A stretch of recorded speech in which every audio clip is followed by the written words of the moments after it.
Allô, allô, j'espère que tu vas bien. Bienvenue à mon épisode 10 en toute simplicité. Je me nomme pour ceux et celles qui ne me connaissent pas. Je m'appelle Karine Turcotte.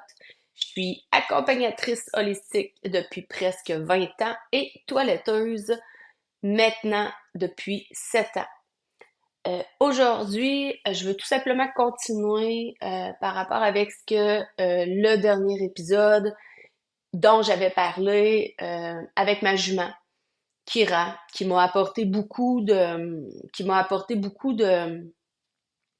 clarté dans ma vie, qui m'a apporté de l'aide, autant sur le plan psychologique, autant sur le plan physique, autant sur le plan spirituel, énergétique.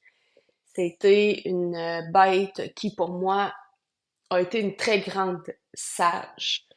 Une bête qui m'a appris vraiment à me, à me ressourcer, à me recentrer. Une bête qui, j'ai un énorme respect pour cet animal. Dans le fond, c'était suite avec quand j'étais enfant, mes parents avaient des chevaux et mon paternel a eu un accident et qui ne pouvait pas prendre soin de ses bêtes équins. Ce qui fait qu'à l'intérieur de moi, ça avait fait une espèce de blocage dans le sens qu'il y avait toujours en moi quelque chose qui me disait qu'un jour, j'allais avoir mon propre cheval. Et j'étais hyper intéressée là, tout ce qui était comme Lucky Luke, tout ce qui était les films de cheval, de chevaux. J'étais toujours comme braquée sur la TV, puis c'était moi j'écoute la TV, il y a des chevaux, j'étais fascinée, j'étais vraiment comme intéressée sur le sujet et ben suite avec une intuition dont j'ai eu euh, en plein cœur d'une après-midi qui mouillait beaucoup, énormément même, j'ai décidé d'écouter cette intuition-là qui ça m'a apporté à aller vers une personne qui m'a ouvert la porte à ce que je puisse acheter ma propre jument. Et pour moi, ça a été vraiment un énorme cadeau, vraiment, là. Vraiment. Ça a été pour moi, ça a été grandiose, c'était magique. Ça a été une grande ouverture où est-ce que j'ai appris à me connaître. Et c'est suite à ça que j'ai comme découvert que tu sais, je partais de la maison pour aller faire de l'équitation, mais souvent, ça finissait que je massais. Souvent, ça finissait que j'étais à brosser, à laver. J'étais vraiment à l'écoute de l'animal parce que moi, mon besoin, exemple, c'était de faire de l'équitation, mais quand j'arrivais à l'écurie, c'était pas ça, elle, son besoin. C'était souvent, justement, même je prenais la longe et j'allais la longer. C'était où j'allais marcher avec ma jument comme un chien. J'adorais ça vraiment, là. C'était du travail qui était terre à terre. Puis ça m'a permis vraiment de m'ancrer énormément. Et suite à ça, elle m'a enseigné que pourquoi attendre à la mort pour se séparer de ceux et celles qu'on aime. Et elle m'a enseigné que je pouvais euh, me départir de ma jument parce que c'est comme si c'était sa demande à elle. Fait que pour moi, ça a été très dur, mais ça l'a apporté à autres belles possibilités, vraiment. C'était un animal totem pour moi qui a été vraiment très enseignant dans le sens que j'ai eu beaucoup de formations dans ma vie et je t'avoue que avec les animaux, ça m'a vraiment apporté à rester dans mon cœur, à rester centré. Ça m'a apporté beaucoup à être à l'écoute de mon essence, à l'écoute de mes besoins, dans le respect parce que l'animal il ira pas te déranger, autrement dit, parce que l'animal, dans le fond, comment je pourrais dire ça? L'animal, il va te respecter en toute simplicité. L'animal, il va t'apporter vraiment dans un état où ce que ça va être toi, ça va rester toi. Fait que ce qui fait que pour moi, c'était très, très révélateur. Et ça l'a fait en sorte que par la suite, ça m'a apporté à, à une autre ouverture d'animal totem et c'était l'aigle. C'était assez particulier ça aussi. C'était un cheminement où est-ce que je me devais de prendre de l'ampleur. C'était un cheminement qui a été de prendre de la hauteur, qui a été de me sortir de la noirceur, qui a été de me... Tu sais, on remarque l'aigle est toujours perché sur le plus grand arbre, sur le bord de la rivière ou euh, dans la forêt, dans la nature. Il va toujours être vraiment dans un endroit perché vraiment très, très haut. Et ça, c'était pour moi de façon vraiment une belle enseignement. Parce que le cheval, c'est terre à terre. C'est vraiment, c'est terre à terre, c'est puissant, c'est de là qu'on apprend à s'enraciner, à s'ancrer, à écouter son corps physique. Parce que quand t'es sur la bête, t'as pas le choix d'être bien ancré sur son dos si tu veux faire de l'équitation pour pas justement te faire propulser à tout moment. Et le cheval, autrement dit, m'a appris à, un peu comme une Pégasse, de voler de mes propres ailes pour aller vraiment me sortir de tout ce qui est la négativité, de tout ce qui est le monde astral, qu'on pourrait dire, de m'élever. Tu sais, pis c'est ça qui est vraiment particulier parce que ça a commencé à vraiment être très fort quand ça a été question de COVID. Il y a 4 ans, 5 ans, ça a commencé vraiment à ce moment-là où est-ce que, même que j'ai pris un temps d'arrêt, pas qui me, tu sais, pas que, comment je pourrais dire ça? On a tout eu un espace où est-ce que on avait besoin d'être recentré à ce moment-là. Et moi, ça a été un moment qui, je me suis recentrée. Je me suis mise à regarder à l'intérieur de moi pour c'est quoi je veux pour mon avenir. Et j'ai arrêté de faire des soins pendant quasiment 2 ans pour apprendre à m'élever de tout ce qui est la négativité, à m'élever à tout ce qui est l'ombre déjà, parce qu'il y avait beaucoup de personnes qui étaient vraiment dans l'ombre, cachées sous leur masque. Et ça, pour moi, c'était très difficile. Je me voyais pas être dans l'ombre. Et l'aigle m'a permis de m'enseigner à ce que je prenne vraiment de la hauteur, que je sois perché sur le haut d'un arbre dans ma conscience et que je puisse être dans le silence pour me permettre justement de rester ancré dans mes valeurs, de rester ancré dans ce que moi j'étais, que j'étais à construire. Je voulais pas me faire défaire mes valeurs, mes codes d'honneur, mes croyances par ce qui était autour. Fait que j'avais vraiment un besoin de m'élever. Et c'est là que l'aigle m'est arrivé dans ma vie. Et je trouvais des plumes d'aigle partout. Là, c'était assez impressionnant, là. Je trouvais des plumes d'aigle. C'était vraiment, c'était de la guidance. C'était l'aigle, autrement dit, qui venait me chercher pour qu'il puisse m'enseigner. Puis même de par les rêves, c'était assez particulier, le regard. J'étais vraiment là, fascinée. Là. Je partais en kayak pour aller prendre des photos d'aigles pour aller observer pendant des heures et des heures et des heures des aigles et qui, à un moment donné, j'avais un besoin vraiment immense à l'intérieur de moi d'avoir un terrain sur le bord de l'eau où est-ce que je pourrais faire de l'observation d'aigles et ça fait quoi, 3 ans, 4 ans, 3 ans?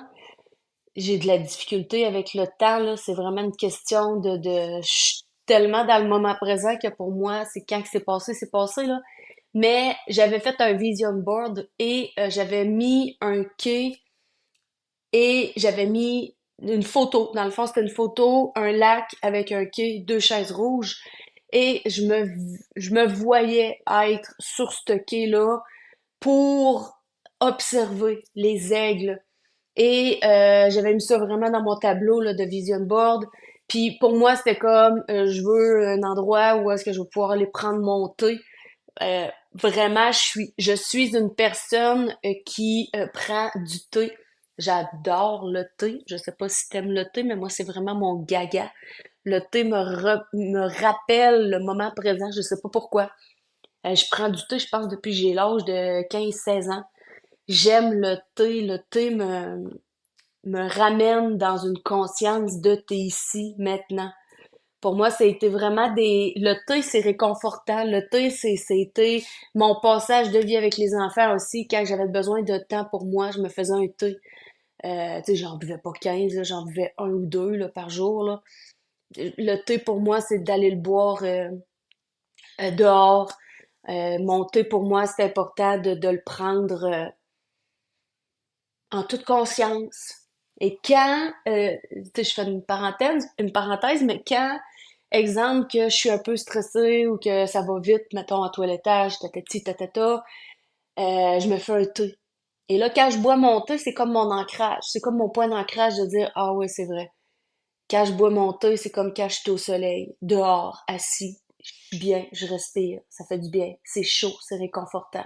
Fait que peut-être que toi, c'est autre chose. Peut-être que toi, c'est un café. Peut-être que c'est une boisson, un latte, peu importe. Mais moi, c'est le thé. Le thé me fait vraiment un effet assez particulier intérieurement, là. Ça m'apporte vraiment un état de bien-être, un état d'ancrage dans le ici et maintenant. Et c'est ça, dans le fond, j'avais fait un tableau de vision board parce que je voulais avoir plein de rêves à ce qui puisse être réalisé. Et pour moi, c'est important d'avoir un endroit, un quai, peu importe, un chalet. Et la vie, à un moment donné, je cherche, je mets en action, on fait tout le tour des lacs ici partout en région. Mais moi, dans ma tête, c'est comme non, il faut que je sois au lac Omqui. C'est vraiment l'endroit idéal. C'est le plus beau lac énergiquement. Il est parfait pour moi. C'était comme, c'est là que je me dois d'être. Les autres lacs, ils ne me parlaient pas. Puis moi, je suis venue, ben pas je suis venue au monde, là, mais j'ai été élevée au lac Omqui chez mes grands-parents maternels, excuse, qui, la ferme, je faisais ma petite valise, je m'en vais chez grand-maman au lac. C'était là, pour moi, c'était très, c'était puissant. J'avais quelque chose qui était là, qui pour moi était vraiment important. Je le savais pas nécessairement. Et à un moment donné, parle, jase, je me cherche ci, je me cherche ça.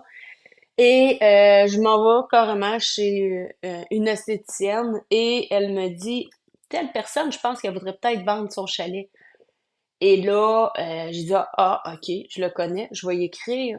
J'écris à cette personne-là et cette personne-là me dit, oui, je suis en train de passer à vendre le chalet, je te contacte bientôt.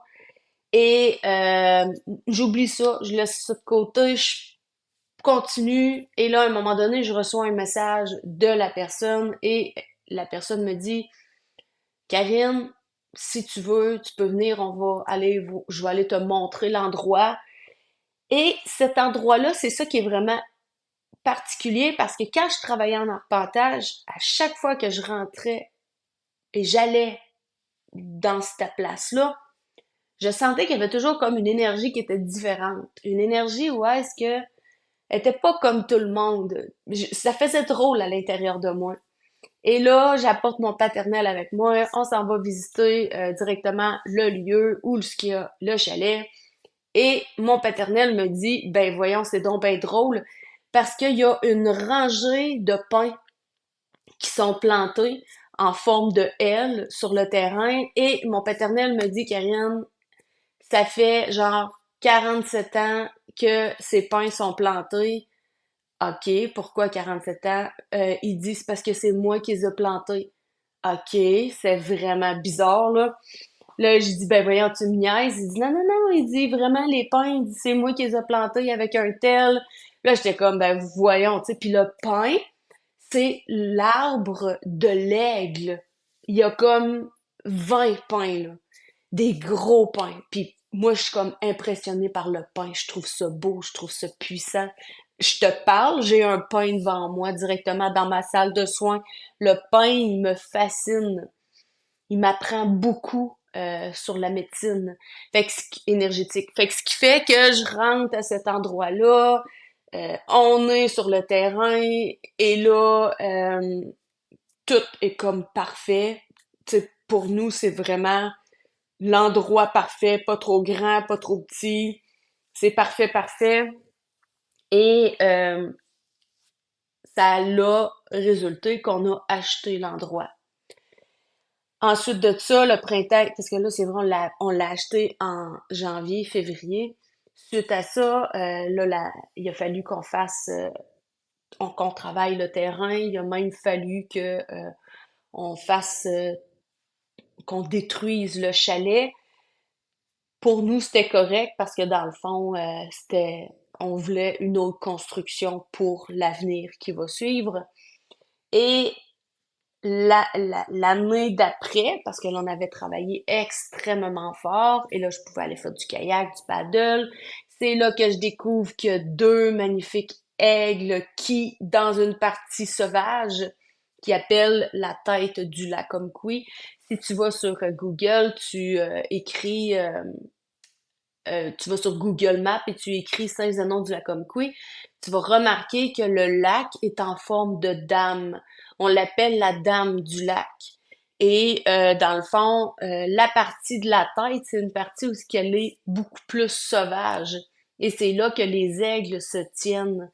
Et c'est de toute beauté. Vraiment, quand j'ai vu ça, j'ai fait comme merci à la vie, là. Ça m'a vraiment la vie m'a répondu exactement comme j'étais à la recherche pour être dans un état sauvage, en paddle ou en kayak. Et ensuite, on s'est fait un quai de nous-mêmes. On s'est fait familialement parlant, là, mon paternel, tout le monde était à faire la construction du quai. Et le quai mène directement à face à la pointe, aux épaules de la Dame du Lac, et c'est là, comme par hasard, que les deux aigles se tiennent. Et quand j'ai monté sur le quai pour la première fois, et je me suis assis, et je me suis tourné la tête, et j'ai vu les deux aigles qui sifflaient. C'était comme si ils m'appelaient. C'était comme si ils me parlaient. C'était fou, là. J'en pleurais là, d'amour inconditionnel. Fait que le matin, quand je me levais, j'allais prendre mon café, le café le matin, un bon petit café. Le café, j'allais le prendre au quai et j'entendais les aigles siffler, se parler entre eux autres et il était juste en face de moi. Ça a été pour moi vraiment quelque chose qui a été très puissant, vraiment, vraiment, vraiment. Et l'aigle prenait de plus en plus de place dans ma vie, dans les soins aussi. C'était vraiment là, même j'étais beaucoup à me renseigner sur l'aigle. J'étais beaucoup à être curieuse par rapport avec l'aigle. Et à un moment donné, c'est l'année passée, j'avais écouté un film, c'est L'Aigle, comment ça s'appelle? Je viens d'avoir un blanc de mémoire. Mais il y a un film qui a été créé, c'est un documentaire, et l'aigle et la fille, je vais essayer de le trouver avant de finir mon podcast, je m'excuse. Et j'ai écouté ce documentaire-là, c'est comme un film dont une Mongolienne qui euh, elle n'a pas le droit de faire la chasse avec son aigle, de la fauconnerie, parce que dans leur tradition, c'est une fille et les hommes dans ce film-là, euh, mais c'est comme dans la vraie vie, là, ils ne veulent pas, les chamans, c'est comme non, non, on veut pas, elle a pas d'affaires à... Et ça l'a fini que son paternel, lui, il croyait en elle. Elle est allée chercher son bébé aigle dans une montagne avec son père. Elle l'a dressé pour faire de la fauconnerie, pour la chasse, et ça l'a fini qu'elle a gagné, parce qu'il y avait comme un festival à chaque année, et elle a gagné.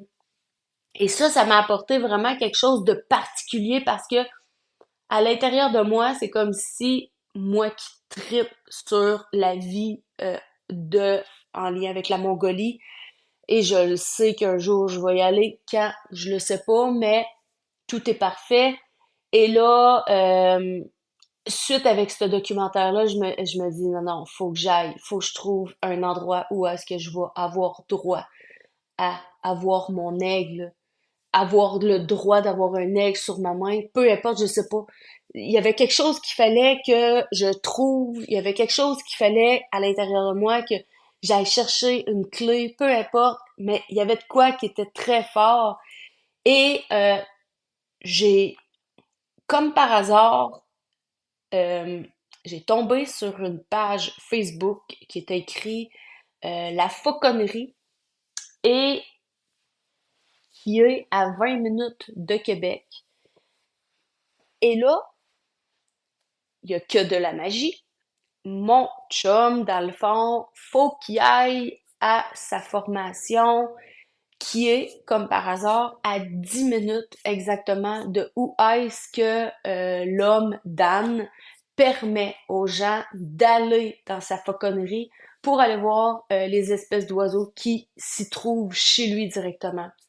Et là, moi, je prends un 4 heures avec cet homme-là pour vraiment aller vers la rencontre de, de l'aigle, de la pigargue. Et là, je me retrouve l'automne passé, ouais, pas cet automne, non, excuse, je suis vraiment mêlée dans le temps, mais c'est ça, le printemps passé, parce que j'y étais 2 fois. Le printemps l'année passée, je me retrouve là, et moi, je suis vraiment dans l'idée que je veux voir la pigargue. Et comme par hasard, la pigargue ne peut pas sortir. Et là, je suis comme déçue. Mais en même temps, je me dis, non, tout est parfait. Il y a quelque chose qui se doit tout simplement de d'être comme ça. Et là, je suis tombée en amour avec un hibou. J'avais jamais vu ça de près, un hibou. Son regard.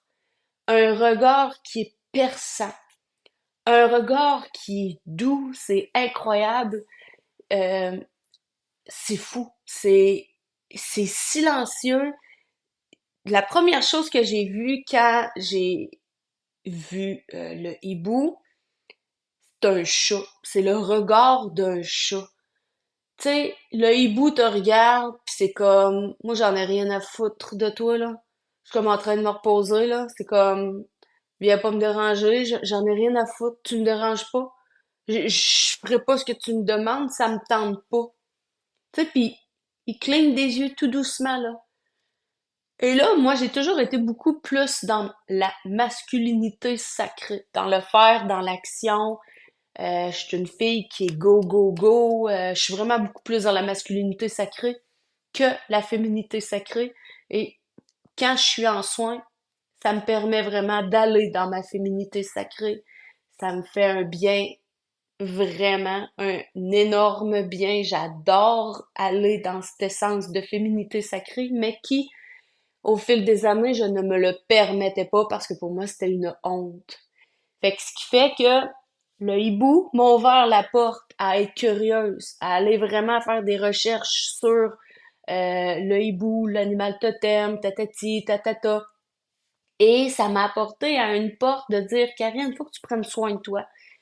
Ton corps te parle, tu sais, faut vraiment apprendre à aller vers la féminité sacrée. Et là, pour être sûr de ne pas oublier le hibou, je me l'ai tatoué sur mon avant-bras gauche intérieur, parce que l'intérieur, c'est la féminité et l'extérieur, c'est la masculinité sacrée. Et l'extérieur, je me suis fait justement tatouer l'aigle pour que les deux fassent l'équilibre.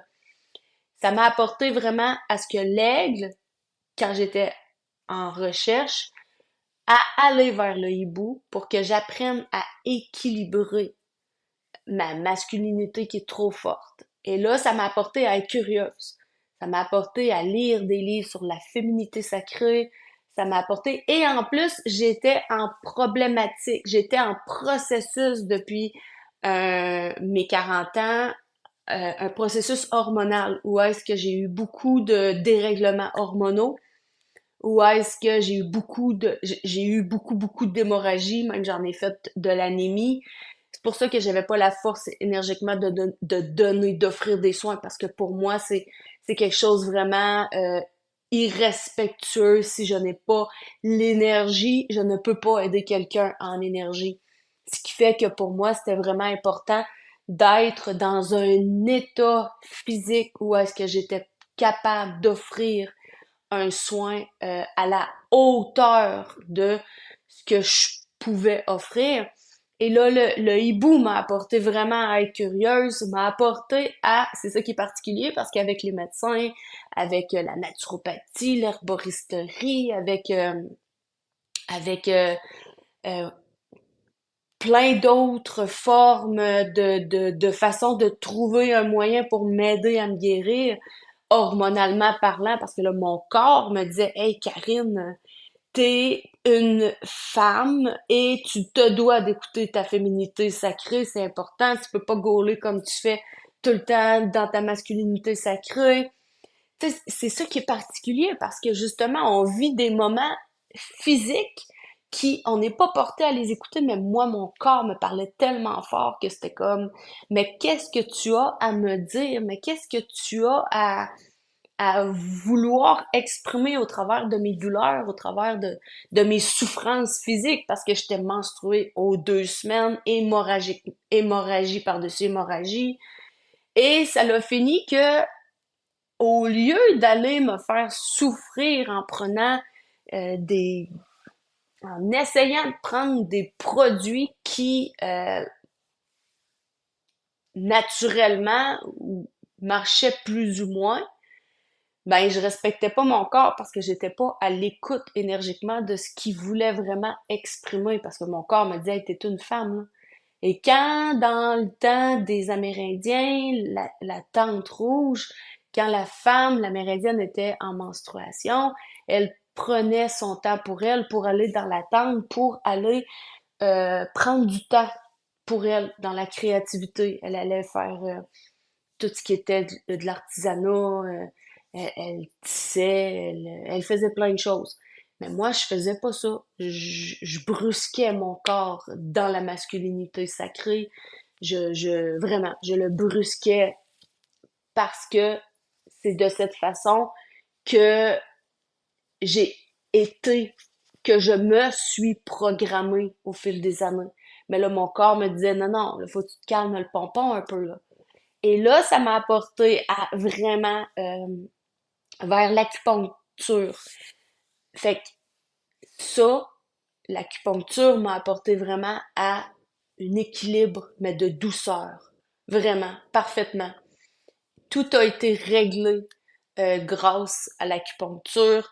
Ça a été pour moi un moment très, très révélateur parce que énergiquement, tout se faisait en douceur. J'avais pas besoin de vivre des chocs ou des traumas. Au contraire, tout était en douceur. Mon corps se connectait dans sa pleine puissance. Et là, je prenais de l'ampleur, je prenais de la hauteur pour me permettre justement de laisser éveiller en moi cette féminité qui criait, qui demandait, tu sais, allez, ouvre-les tes ailes, prends-en de la hauteur, donne-toi le droit de prendre cette hauteur-là pour te permettre d'être vraiment dans ton expansion. Et là, j'ai reçu l'appel cet automne de retourner chez Dan à la Fauconnerie, tout près de Québec, à 20 minutes des ponts vers la Beauce. Où est-ce que je me suis retrouvée là et là, la pigargue m'attendait.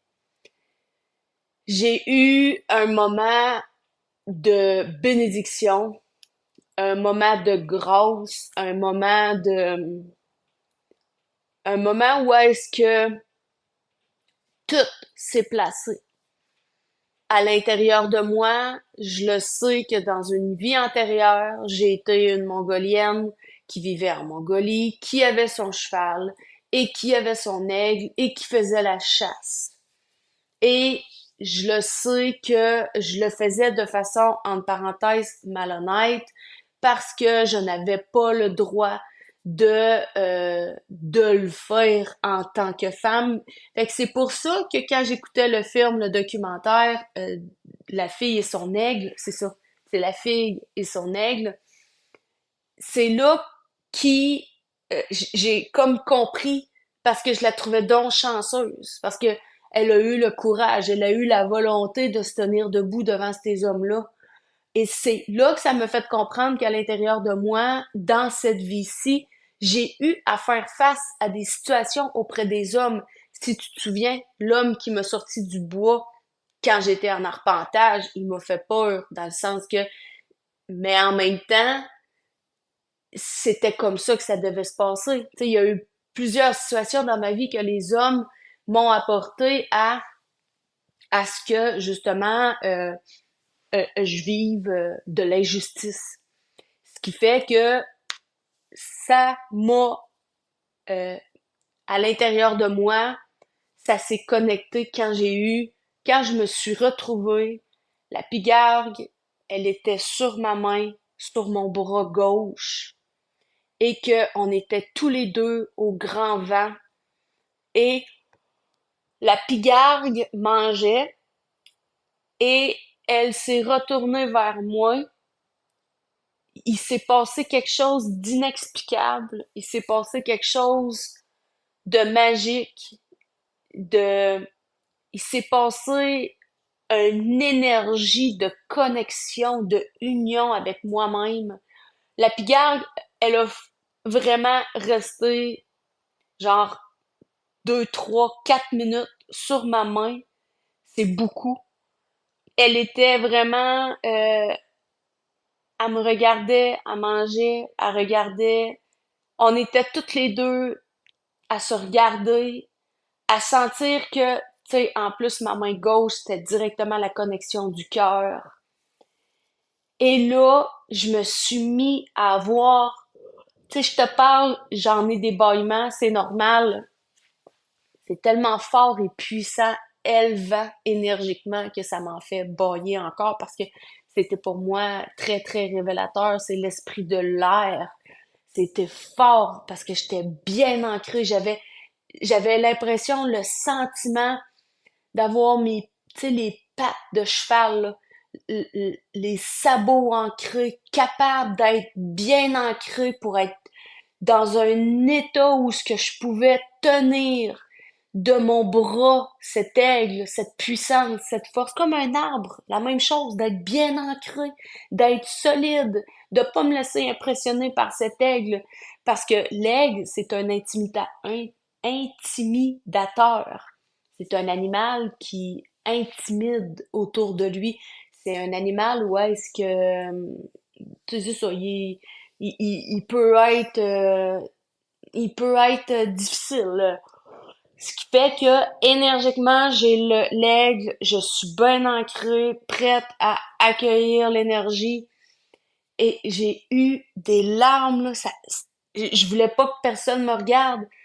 Puis là, mon chum qui me prenait en photo, qui me filmait, je pleurais, mais c'était tellement fort et puissant, je le savais que j'avais trouvé une clé à l'intérieur de moi à ce moment-là, suite avec le documentaire que j'avais écouté, ça a été là, j'ai encore j'ai pas de mots. Ça a été pour moi toutes ces années à être à la recherche partout ce que j'allais là, partout où ce que j'allais, je vois, il y avait toujours un aigle. Je me levais les yeux, il y avait un aigle. J'avais beau descendre par en bas en Gaspésie, il y avait des aigles qui arrivaient pas rapport à quelque part. J'avais beau aller au Mexique, je voyais pas un aigle à tête blanche, mais il y avait toujours quelque chose en lien avec l'aigle. C'était fort, c'était magique. J'ai pas de mots d'autre que ça. Et quand je suis revenue ici à la maison suite avec cette expérience-là, j'ai senti que ma mission par rapport avec l'aigle est pas qu'elle est terminée, mais que je porte sa médecine. J'ai parlé avec un Amérindien et je lui ai raconté, grosso modo, ce que je viens de te raconter. Je me sentais comme une imposteur de dire que est-ce que je peux porter la médecine de l'aigle? Et suite avec ce que je lui ai raconté, il me dit, tu ressens que tu as la médecine en toi, dans ton cœur? J'ai dit oui. Mais il dit, prends cette médecine, c'est elle qui t'a enseigné. C'est dans les plus bels enseignements que tu vas pouvoir accompagner ceux et celles qui viendront à toi.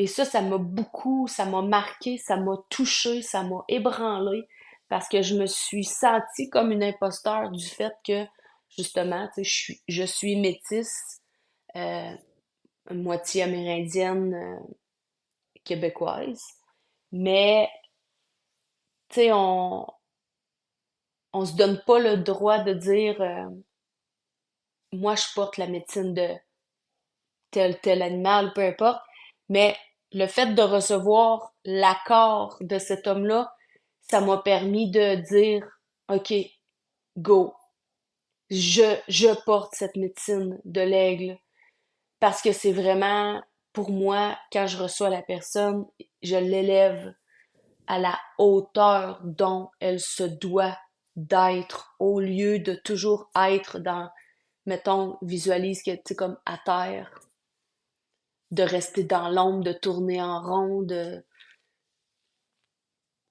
toujours recommencer les mêmes patterns, les mêmes karmas, de toujours attirer les mêmes styles de personnes. Ben, mon but dans la médecine de l'aigle, c'est de élever l'âme à ce qu'elle monte dans le plus haut arbre et qu'elle puisse se libérer de ses karmas, de ses souffrances, de ses douleurs, pour être capable de prendre son envol et de se diriger vers la lumière qu'elle désire, qu'elle veut, qu'elle porte, sa mission, peu importe, sa mission, on parle pas de mission de... Mission, ça peut être très simple. Fait que ce qui fait que l'aigle a été pour moi quelque chose de très révélateur. Ça a été pour moi magique. Ça a été un enseignement, un très grand enseignement. Souvent, je voyais trois aigles. Souvent, j'étais à voir les trois aigles ensemble qui tournaient. Puis c'est ça qui est vraiment hot parce que où ce que je suis, où ce que je reste sur le bord de la rivière et j'ai des grands arbres. Et quand j'ai besoin de recevoir un message, il y a une pigargue qui va venir se percher sur une branche de mes arbres en arrière de ma cour. Et Karine, là, elle délire. C'est vraiment un cadeau. Sérieusement, tu me donnerais un bouquet de fleurs, oui, je serais contente, mais de voir un aigle, c'est un cadeau. Euh, c'est une bénédiction. C'est, j'ai pas de mots. C'est au-delà des mots. Tu sais, moi, j'ai tout le temps dit que j'étais comme un animal. J'ai pas de mots. L'animal n'a pas de mots. L'animal est. Il est comme il est. Il est dans cette, il est dans l'énergie de l'émotion de haute fréquence, peu importe. Et c'est comme ça que moi je me sens quand je suis à la rencontre d'un animal. J'ai pas de mots. Les mots sont difficiles pour moi d'être exprimés émotionnellement. Je suis convaincue que tu comprends ce que je veux dire. Je suis convaincue qu'il y a une partie de toi qui reconnaît euh, ce que je peux dire. L'animal, il est fort dans l'amour inconditionnel. Tu sais, imagine là, que il y a zéro animal sur cette planète. Rien, pas aucun, aucun animal. Peut-être que tu te dis, ah, ça serait pas si pire que ça. Mais chaque animal, là, a son niveau de conscience, là, tellement différent chacun et chacun. C'est, tu sais, la guêpe, là, l'abeille, elle a sa mission, là. C'est elle qui répand notre pollen, là. C'est elle qui apporte toutes ces floraisons, toutes ces fleurs.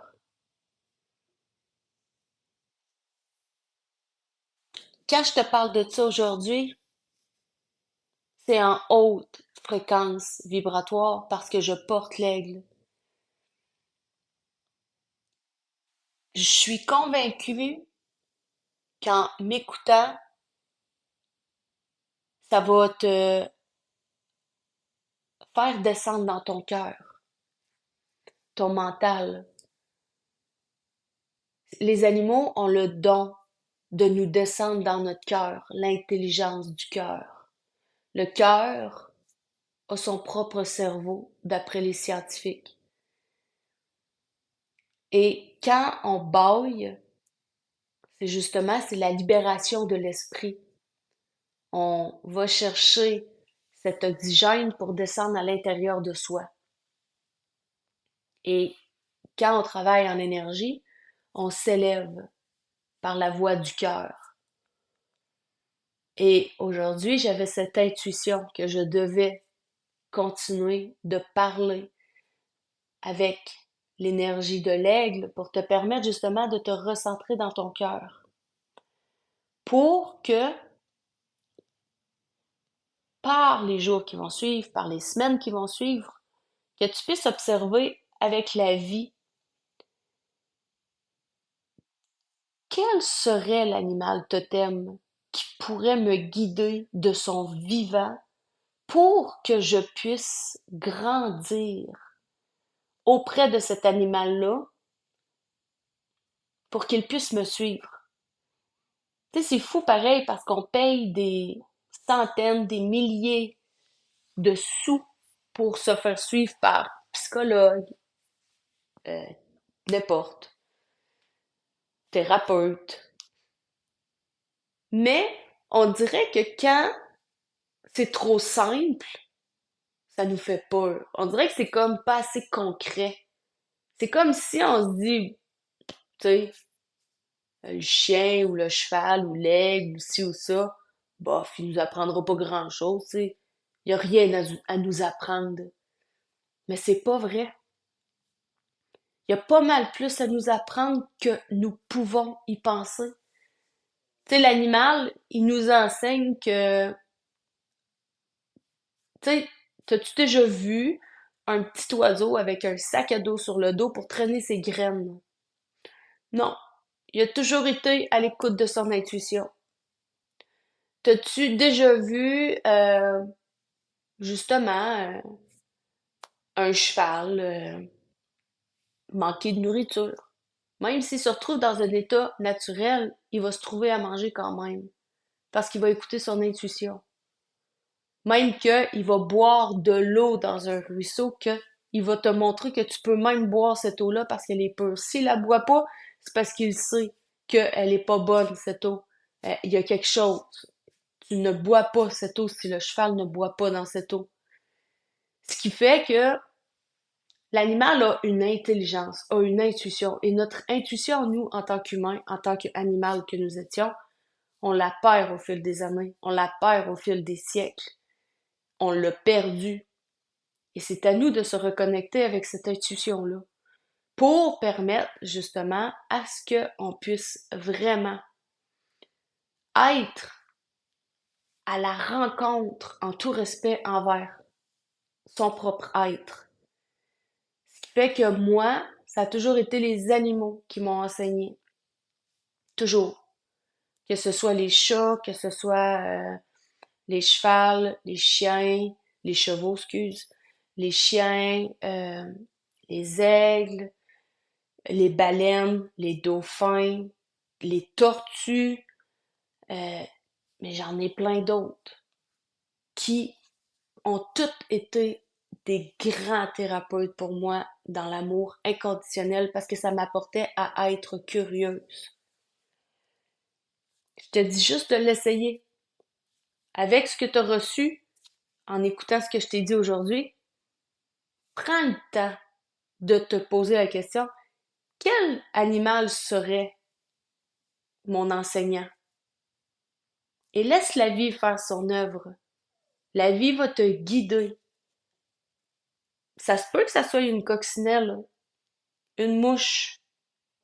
Moi, j'ai déjà eu à faire face avec une reine de guêpes, d'abeilles. J'avais jamais vu ça de ma vie. Jamais, jamais, jamais.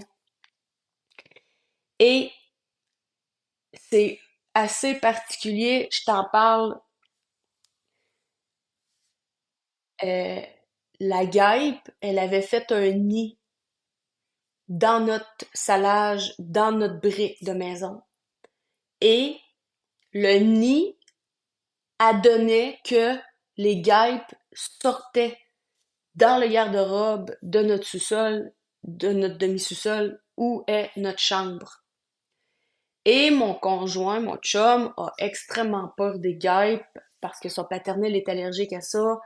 Et vraiment, il en fait une phobie, là. Si tu m'écoutes, je suis désolée, mais il a vraiment peur des guêpes. Moi, j'ai pas peur des guêpes. Même mon trip, c'est d'aller bientôt auprès de guêpes pour aller observer. Vraiment, je triple, je veux aller voir ça absolument. Et mon chum, dans le fond, il est en panique là, le soir. Il est comme, il a vraiment la chienne, là. Il a vraiment la peur de voir une guêpe sortir ou qu'il se fasse piquer ou peu importe. Et à un moment donné, il y a on n'avait pas le choix, il fallait vraiment l'enlever parce que c'en était là, c'était épouvantable là. Il y avait de la guêpe partout dehors et autant en dedans. Et on a mis un produit pour que les guêpes puissent s'endormir. On n'avait pas le choix. J'ai béni. C'était la situation était trop rendue indésirable.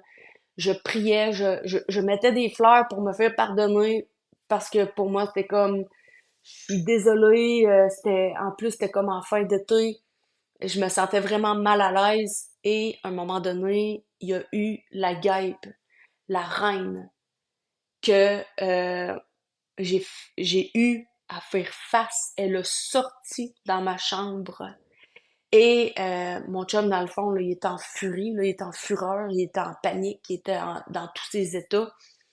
Et je me suis retrouvée justement à... Hey, c'est énorme. Je sais pas si tu as déjà vu une reine d'abeilles, mais c'est 4, 5, quasiment 6 fois une abeille normale, là. J'exagère pas, c'est à la longueur de mon pouce, là. C'est énorme. Et quand j'ai vu ça, j'ai fait comme, oh my God. Et là, ça l'a fini que c'était plate, je suis désolée, même que je me suis sentie malaisée au bout. Il a fallu que je lui enlève la vie. Mais ce que ça l'a fait, c'est que je suis même pas capable de tuer une mouche, là. C'est pour te dire, là, je suis même pas capable de tuer une araignée, là. Et là, ça a fait à l'intérieur de moi un gros malaise et je suis allée méditer là-dessus pour vraiment me pardonner parce que je trouvais ça horrible ce que j'avais fait là. Mais en même temps, c'était pour protéger en parenthèse mon chum. Et il y avait pas la fenêtre là, c'était comme pas accessible. Et quand je me suis retrouvée à aller à l'intérieur de moi en méditation, c'est là que j'ai reçu l'enseignement de la guêpe, de l'abeille. C'est deux mondes différents, la guêpe, je sais pas pourquoi je dis tout le temps ça, là, mais la reine des abeilles, dans le fond, elle m'a montré que dans la vie, on se doit d'être reine pour la création de ce qu'on veut réaliser. Et c'est suite à ça, la reine, tu sais, c'est le leader, c'est la visionnaire, c'est la gestionnaire, c'est elle qui est capable justement de maîtriser sa ruche pour que les autres petites abeilles travaillent pour en arriver à euh, toute la création à l'intérieur. Et elle m'a enseigné que justement que j'étais une leader. Et moi, suite avec l'enseignement de la jument, l'animal, le cheval, le totem, et suite avec l'enseignement de l'aigle, ben si t'es pas assez en équilibre, tu vas déséquilibrer le haut. Parce que l'aigle, exemple, dans ta main, va sentir que t'es en déséquilibre. Si t'es en déséquilibre vers le haut, ça marchera pas vers le bas parce que tu vas être au niveau de la tête. Ce qui fait que c'est important d'être bien en équilibre, à être leader, à être maître de sa vie. Et elle, cette guêpe m'a apporté à, excuse-moi, j'ai encore dit la guêpe, c'est l'abeille, la reine de l'abeille, elle m'a apporté à me regarder et d'accepter que je suis une leader, que je suis une maître de ma vie, que c'est moi qui est gestionnaire pour en arriver à mes buts et à mes désirs. Et quand je me sens dans mon cœur, je sens cette reine qui est à l'intérieur de moi. Autrement dit, l'animal, encore là, il y a une sagesse, il y a l'amour inconditionnel de dire que je te donne, je t'offre ma vie pour qu'elle puisse s'imprégner à l'intérieur de moi. Tout comme ma jument Kira qui m'a apporté à ce que elle me quitte et qu'elle consacre sa vie à me transmettre les enseignements.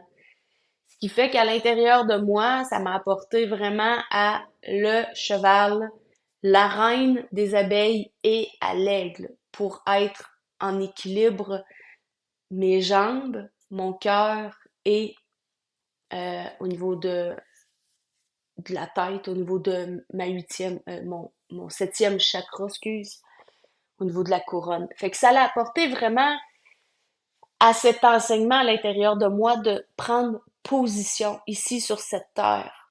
Et en plus, côté humain, j'avais moins confiance et c'est par les animaux que j'ai eu à recevoir cet enseignement-là. C'est pour ça que je te dis, tu sais, si on prend conscience que les animaux ont pas mal plus d'importance que nous pouvons le penser. Chaque animal a sa mission. Le cheval essaye pas d'être une vache. L'aigle n'essaye pas d'être une corneille. Le petit moineau, il essaye pas d'être un rottweiler. Chaque animal a sa mission de vie. Toi, c'est quoi ta mission de vie? Si tu regardes de zéro à ta naissance, de 0 à 7 ans, c'est quoi qui te passionnait? C'est quoi qui te fascinait?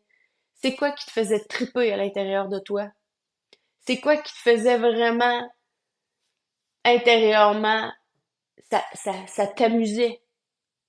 Et suite à tes expériences aujourd'hui, qu'est-ce qui fait que aujourd'hui